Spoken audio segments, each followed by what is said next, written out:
Hi everyone, I'm now going to build model 4-2. So model 4-2 is based off of model 4-1. So here is model 4-1 that I had previously created. And we showed this model to the plant manager, and the plant manager wanted to give us some feedback, made some corrections. So upon evaluating the previous model, the following observations were made. This is a two-shift operation. On second shift, there is only one operator assigned to the rework operations. The sealer machine experiences two types of periodic failures, mild and severe. For a severe failure, the mean uptime from the end of one failure to the onset of another is 120 minutes, following an exponential distribution. The repair time is distributed exponentially with a mean of 4 minutes. For the mild failure, the mean uptime from one failure to the next is 10 minutes, following an exponential distribution, and the repair time is 20 seconds. So let's go ahead and do these two bullet points. In order to specify this, we are going to have to introduce a new concept of scheduling. So let's go and create a schedule. And let's call this rework tech schedule. Okay. And this rework schedule, this schedule is affecting the capacity. This is telling us how many people will be available. Let's keep it in units because easier that way. And so for the first 8 hours, we have 2 rework techs, and then we have 1 rework tech for the next 8 hours. This is second shift. And so when this schedule is finished, when Arena has gone through 16 hours worth of simulation, it will start back up at the top and bump up the capacity of the rework tech back up to 2. So we did that. And now in this rework tech, it's no longer a fixed capacity. Now it's based on a schedule. And the schedule in question is this rework tech schedule that we just created.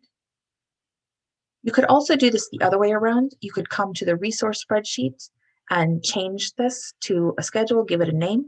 Then if you went to the schedule spreadsheets, you would see that this row had been automatically created. So Arena is smart that way. So we have now that takes care of this first bullet, and then we're told that the sealer machine experiences 2 types of periodic failures. So let's go to the sealer machine,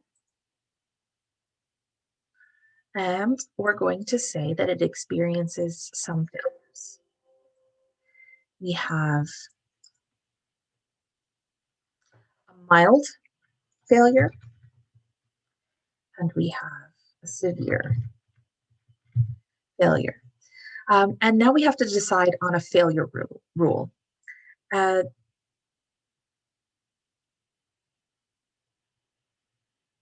These are based, this graphic is in your textbook, but you can also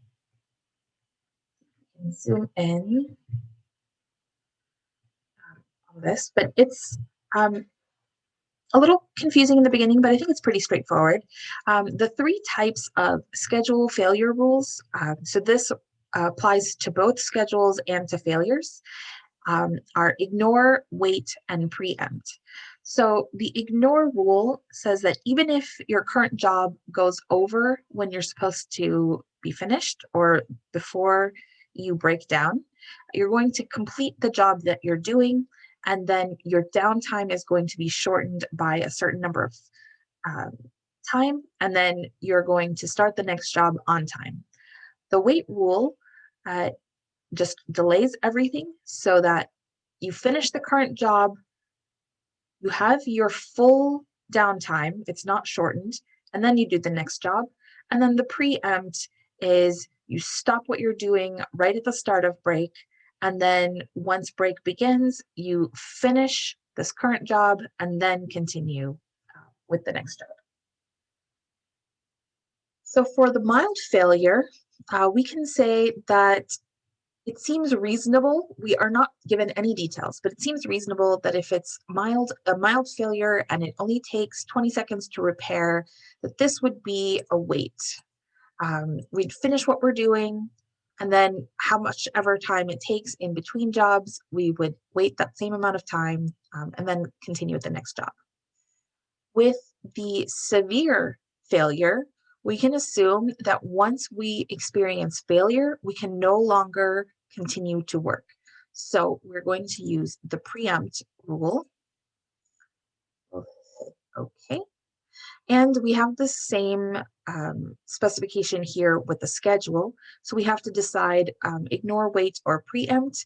This schedule is based on people's work schedules. So if you're kept 20 minutes after the end of your shift, you don't get to come in 20 minutes later the next day. So that's not the wait rule. It could be that when you are done with the day, you drop what you're doing and you walk out the door.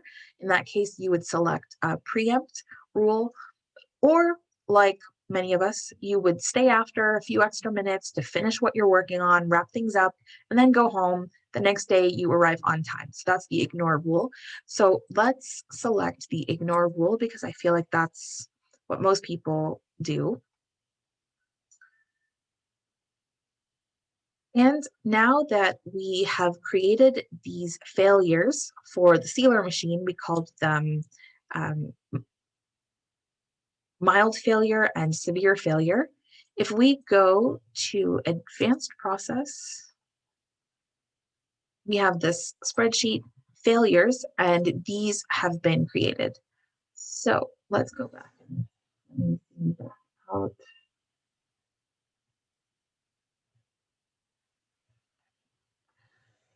So for the severe failure, the mean uptime, so these failures are given to us in terms of time. They're defined by the time, uptime, and downtime.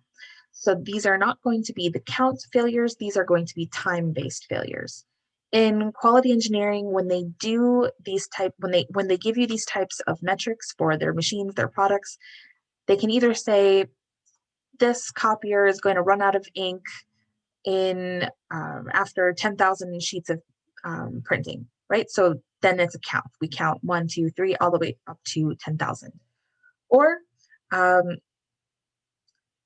it's given to us in terms of hours. We're told that this light bulb can burn for 1,000 hours before it will go bad. So depending on how the failure metrics of this resource are measured, we would choose time or count. In this instance, they're both time-based, so let's do that. And the uptime, the mean uptime is 120 minutes distributed exponentially. So we can say that this is going to be expo 120 minutes. And the mean downtime, repair time, is expo 4 minutes. For, oh, wait, no, I got these mixed up. Sorry. Let me just retype this.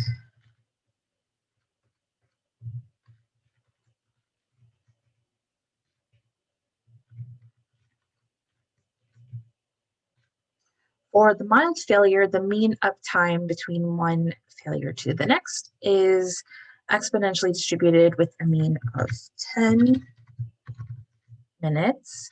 And the time to repair, the downtime is 20 seconds.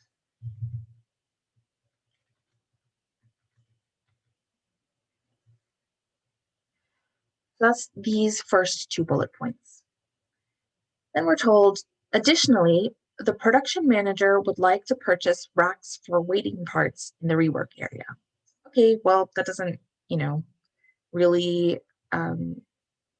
tell us to change anything. So let's go to the next bullet point. Performance measures of interest are, here's where it's relevant, the number of racks needed at the rework area, the amount of time the sealer machine spent in each state, busy, failed, or idle.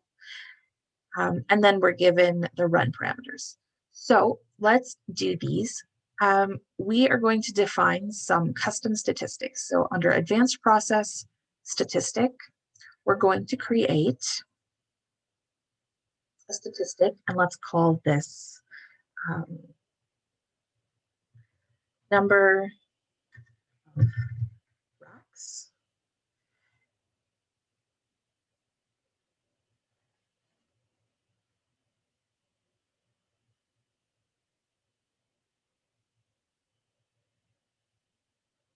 This is going to be a frequency statistic.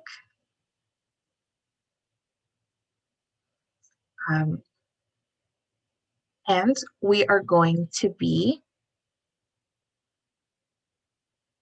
checking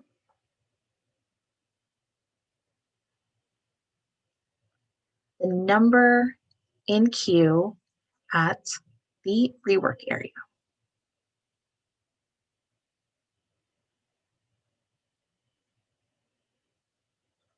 So what this will do is it will give us the percentage of time, how frequently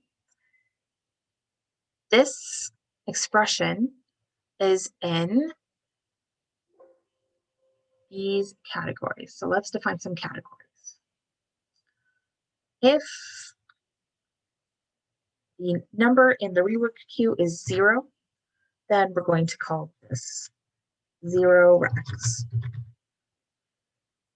If the number in the queue is between 1 and 10, we'll call this 1 rack. If it's between 11 and 20 racks, we'll call this 2 racks. 20 parts, I mean, 2 racks.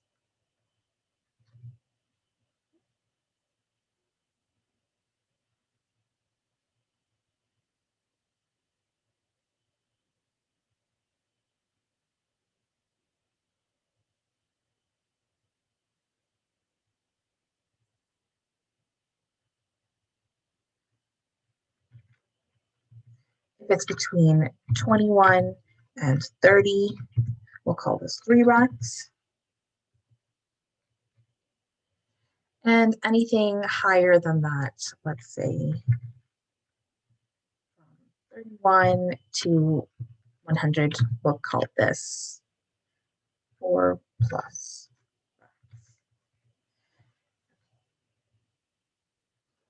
So that takes care of this first performance measure. And then the second performance measure is we want to know the amount of time the sealer machine spent in each of these 3 states. So we want to know the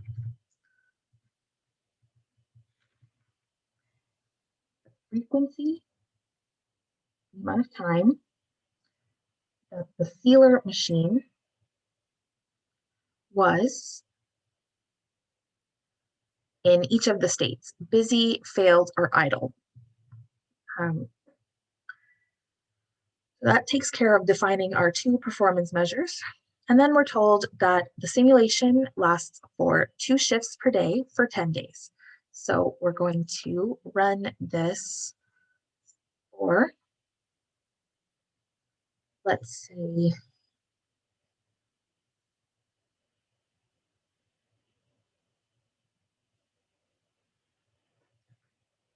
10 days, each day consisting of 16 hours.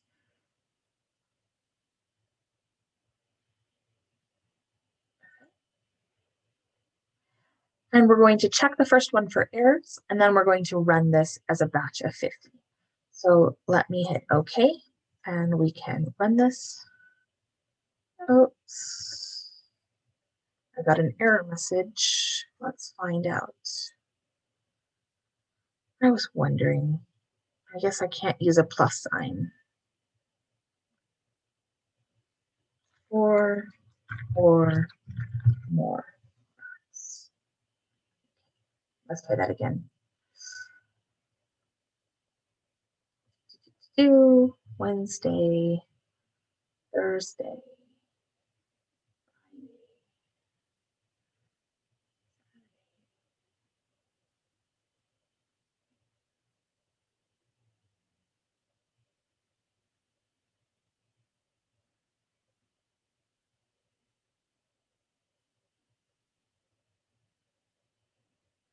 Okay, so that's 10 days. Let's look at the results.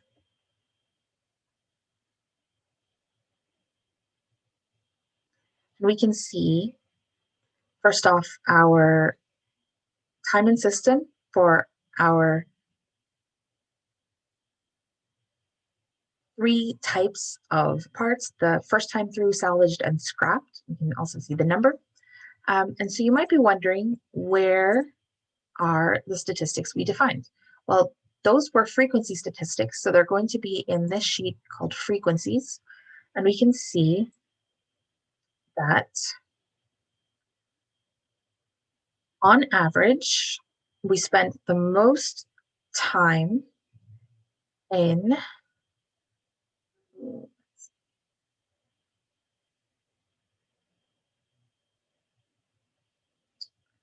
the 1 rack category. So what these numbers mean, this is a little bit confusing, but we're saying that there were 23 occasions where there were 0 racks, and the average of those 23 occasions, the average time that it was in that quote unquote state of having 0 racks, this is the amount of time.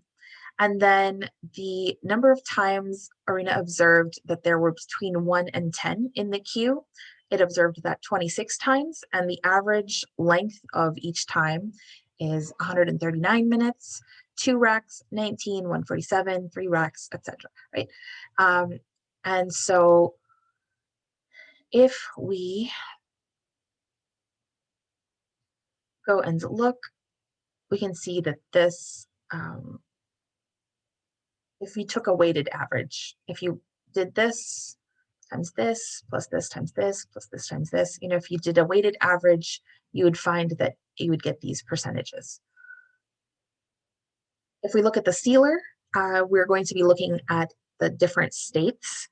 And so we were busy. We observed that 1,218 times. We get this average time, the stand of each observation.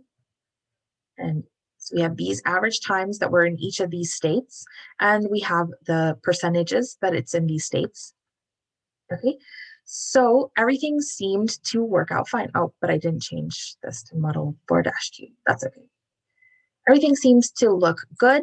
So now we're going to run the simulation as a batch of 50. Now, running that simulation once took quite a long time. I am not going to want to sit through 50 replications of that whole thing. So what I'm going to do is I'm going to go to run control, and I'm going to say, I want to do this as a batch run. I don't need to see any animation. So we can play again. And this time you can see that each replication is really fast, 9, 10, 11, 12. We can wait until it reaches 50.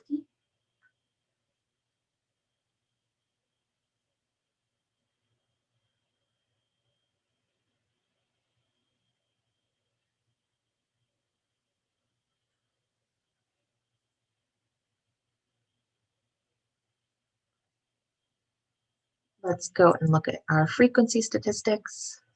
And we see that we have these different replications. If we wanted to look at the overview of all the replications, we would have to do this by hand, just because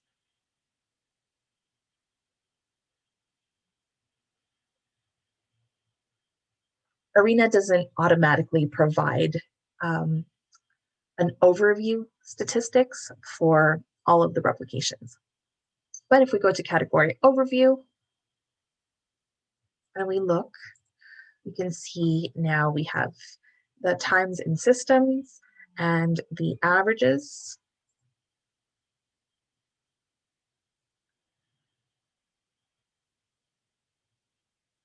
and we can see the count. And so that is everything for model 4-2.